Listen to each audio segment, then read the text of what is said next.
shirkan jaraa'id oo ay maanta iskugu yimaadeen maamulka deegaanka Bangeele waxgaradka odayaasha dhaqanka haweenka dhalinyarada iyo qaybaha kala duwan ee bulshada magaalada Bangeele shirkan oo ahaa mid looga hadlayay xisado colaadeed oo maalmihii u dambeysay ka soo cusboonaaday inta u dhaxaysa magaalooyinka Bangeele iyo Cadaado ayadoona looga hor yimid heshiiskii maalintii Jimcaha ahayd ee ka dhacay deegaanka Mirxayley oo xisadani xal loogu raadinayay ugu horreyn qaar kamid ah waxgaradkii ka soo qaybgalay shirkani oo goobta ka hadlay ayaa tilmaamay in xaalad adag ay ka jidho inta u dhaxaysa Bangeele iyo Cadaado waxayna sheegeen in loo baahan yahay in dowlada federaalka ahi ay arintani si degdeg ah wax uga qabato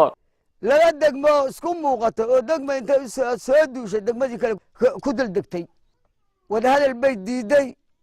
nabadgelyadii bay diiday wixii aan ku wada noolaan jirnay diiday anagu hadda koor dhibaatooyin baa naga dhaxlici jiray waxa xallin jiray waxay odayaal markii dowladda laga dhisay anagu aan lahayn dowlad lagu caano maalo oo Soomaaliyeed oo gobolka gadugadudeed oo galmudug waxay noqotay mid annaka qalabkeedii iyo ciidankii iyo hubkii iyo annaga nala kugu soo duulay oo nala kugu yimid dhibaato ka jirta deegaankan Bangeele dhibaatadaas waxay tahay dad soo duulay oo ku soo duulay deegaankan oo hashi iyo qorigii isku wata dadkaas waxa weeye cawska jarahaya dhirta jarahaya jawaana ku gurahaya dhibaato baan nagu haya waxaan u sheegaynaa ummadda Soomaaliyeed waxaan u sheegaynaa inaan anagu dagaal ma rabno dagaal iyo colaad iyo dhib Soomaaliyeed ma rabno waxaan doonaynaa arintaas intii ay qosayso galmudug midowga galmudug dowladda federaalka waxa laaliyo wixii islaam oo wax garanaya nimankaas lagu soo duulay inay nala arkaan haddaan nahay ururada bulshada haddaan nahay dhalinyarada caabud wax ka soo jeeda iyo deegaankeeda waxa weeye Soomaaliya way istaqaanaa waxa weeyaan qof walba deegaankiisu leeyahay dadkana waan iska dhicinaynaa haddii nabad aan weynay awal baan nugula tunsiiyay ma yeelayno oo ma yeeli doono gobolka culimada joogta ha maqleen ciidanka galmudug oo ma taqaana dhexdhexaadka ha maqleen dadka ma taqaana nugu soo duulay oo xibin iyo xeeb ku abtirsadaan bataatan nabadgelyada ma sugi karaan dhanka kale waxa ay sheegeen in colaadda maanta ay ka taagan deegaanadani ay keeneen dad shaati dowladeed qaba oo sheeganaya mas'uuliyiin wixii ka dhashana ay ayagu mas'uuliyadeeda qaadayaan waxaan idin sheegaynaa ummadda Soomaaliyeed oo ama dowlad ha noqdeen galmudug ama mid federaal ha noqdeen ama dadka nabadda jecel ha noqdeen waxaan u sheegaynaa in Bangeele ay ku soo duuleen Cadaado looga soo duulay waxaan iska ilaalinaynay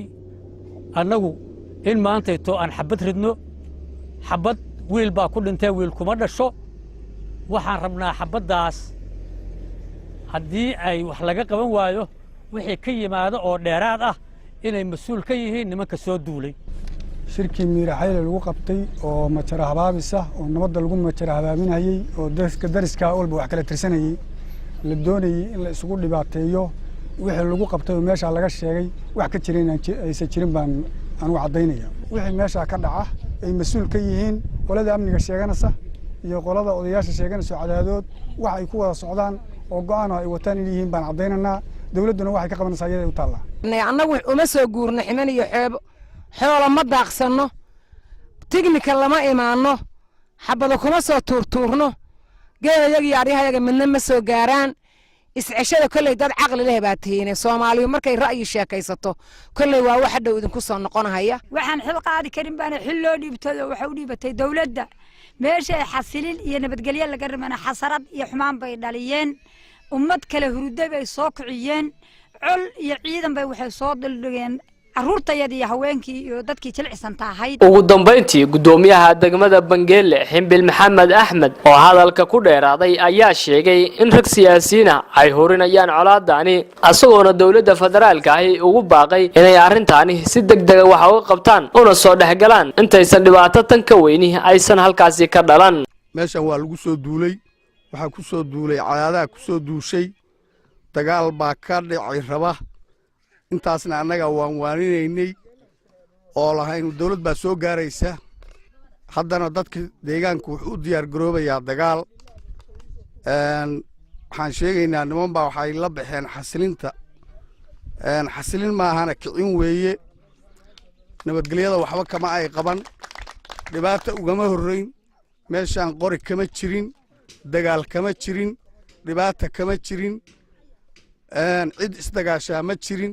waxaan leenahay dowladda federaalka iyo dowladda galmudug arrintan way ka hurdaan markii wax dhacaana in la oroordo la yiraahdo waxaan kala celinaynaa looma baahna dadku ma qalab la'a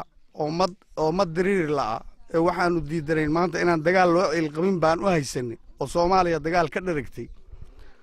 waxaan aad uga codsanaynaa dowladda federaalka iyo dowladda galmudug arrinkaas si degdeg ah 24 saac soo aadan hadaysan wax uga qaban wixii ka dhaca anagu mas'uul kama ahayn deegaanka Bangeele iyo waliba deegaanada hoos yimaada ee hoostaga magaalada Cadaado ayaa maalmihii u dambeysay waxa ka taagnaa xiisado dagaal xiisadahaas oo u dhaxeeyay beelaha deegaanadani deegaan ayadoona ay horay u madhay colaad deegaankani iyo dagaal hore ay ka dhaceen maad bashir Cismaan Somali Cable TV deegaanka Bangeele